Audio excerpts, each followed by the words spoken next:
I walk through the shadow of death left to fear. This is a journey through the halls of hell. Yes people, what is good? I am BA. I just want to apologise, there'll be no reaction videos this week. The recording date for this week's videos was December 24th, and the day before Christmas I got an absolutely horrible flu. It was causing my eyes to be sensitive to light and giving me constant headaches, and you guys know I absolutely hate missing a week, but there was just nothing I could do. I could not watch anything, so it's a few days before I have to upload the videos, which is far too little time for me to actually film the reactions this week, so I thought I'd just quickly drop a few reviews this week in place of those videos so that I haven't missed a week of filming. So yeah, once again apologies for there being no reactions this week, but I hope you enjoy the few reviews I put up instead. So the next movie that I recently watched, I was going through my Quentin Tarantino films and checking ones off that I hadn't seen yet, and there was actually a few that I hadn't got around to seeing, including the Hateful Eight and also Once Upon a Time in Hollywood. I really liked them both, but I was actually truly surprised at how much I loved the Hateful Eight. In fact, the first thing I did when I finished watching it was I got in touch with my friend who knows a lot about films, and I asked him how come the Hateful Eight isn't higher rated in Quentin Tarantino's back catalogue, and my friend explained that while they were making the film there was some leaks online and that reduced the hype for it when it finally came out. I don't know, something like that. I was not aware of any of this at the time it was actually coming out, so it was all news to me. But regardless, I went into this knowing nothing, and I really enjoyed it. I feel like it's one of his most unique films, everything about it, and there will be a few spoilers in this, but I will also try and keep some out for those that haven't seen it yet. But the premise alone to me is just genius. I think any time you can introduce a series of characters and you don't know what any of their true motives is, and then you can realistically get them all in the same setting, it's just an absolute brilliant recipe for drama. And the film starts with Kurt Russell's bounty hunter transporting a lady prisoner through a frozen Wild West hellscape, and they just encounter a stranger on the road. It's such a simple premise, you know, a stranger on the road, but you don't know what this stranger wants, and the first stranger just so happens to be Samuel L. Jackson. And I believe that when this script was originally written, that character was meant to be Django, but it was changed, and so it's a unique character being played by Samuel L. Jackson, another bounty hunter. So straight away you've got two bounty hunters, and one of them's transporting a prisoner, so there's the uncertainty as to whether Samuel L. Jackson's bounty hunter is genuinely just trying to get out of the blizzard, or if he wants the other guy's bounty. Then further up the road they encounter another mysterious stranger in the blizzard, this time Walton Goggins, a man who claims to be the new sheriff of the town they are heading to, but also fought in a rebel group on the Confederate side of the Civil War. So there's an instant tension there between his character and Samuel L. Jackson's character, and then the additional layer of nobody knowing whether or not he's telling the truth as to whether or not he's the new sheriff. So these four people realise the blizzard's getting too bad, and they end up stopping at a tavern.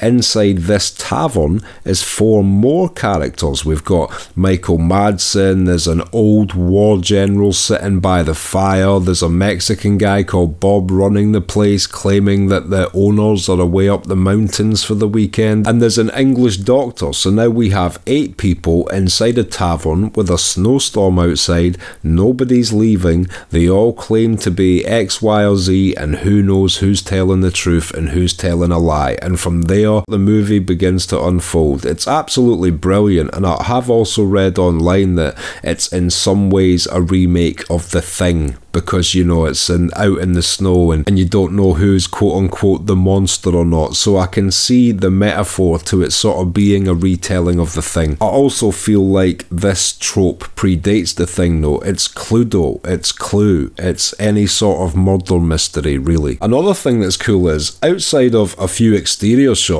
this could easily be turned into a stage play or something, because at least 2 hours of this thing is in a singular location, and just due to the well written characters, the interactions and the shit that goes down, it is never not entertaining, at least to me. I could see why some people would criticise Quentin Tarantino for writing a whole load of N-bombs into his movies. Me personally, I feel like this would have been an incredibly prejudiced time.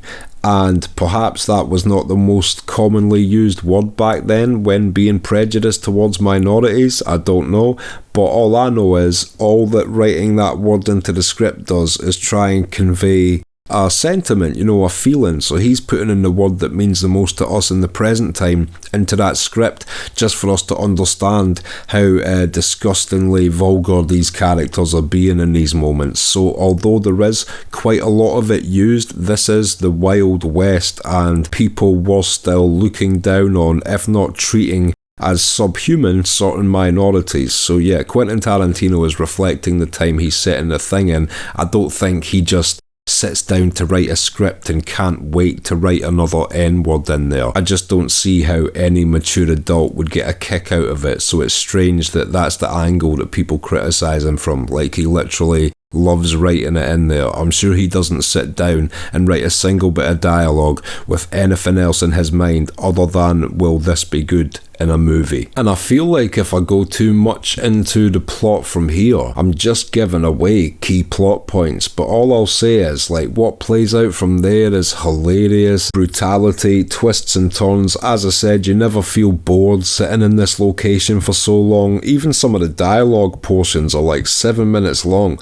and I did not find myself getting bored at any moment. And it's been about a month since I watched The Hateful Eight now, and I was thinking about it the other day, and I've now watched every single Quentin Tarantino movie. And while I love his early work, and Pulp Fiction is definitely either number 1 or number 2 for me still, there are other ones around the early time that didn't age as good for me, such as Reservoir Dogs, which is now not in my top 5 of his movies when it used to be. And also, I'm one of those weird people that didn't like the Kill Bill movies, which is so strange because I love Chinese kung fu movies, I love the Japanese 80s samurai blood splatter movies, and I love Quentin Tarantino, but Quentin Tarantino doing his ode to, old Chinese and Japanese cinema just did not work for me. I actually loved Once Upon a Time in Hollywood as well, which I watched recently, as I said at the start of this review, but you know what, I guessed the ending as soon as they walked up to the stuntman's house, and I was able to guess that ending because he does that same ending in every movie now. It's the Django ending, it's the Inglourious Bastards ending. Like, whatever is the best possible thing you could hope to happen, he just does it. Of course Django shoots up the house full of slave owners. Of course Hitler gets machine gunned to death. So yeah, I loved Once Upon a Time in Hollywood, but I knew straight away when that end scene came that the Manson family were getting fucked up. So yeah, looking at his body of work now, I would put The Hateful Eight right up there in my top 3, and that's really impressive considering I, like many people, class him as one of the best directors of modern times. So thank you for listening to my Hateful Eight review. Apologies I had to take a week off filming this week. I hoped in some way this video filled that void, and we will be back to our usual reaction schedule next week. If you've liked this video, click like, etc. And until next time, I've been BA. Peace.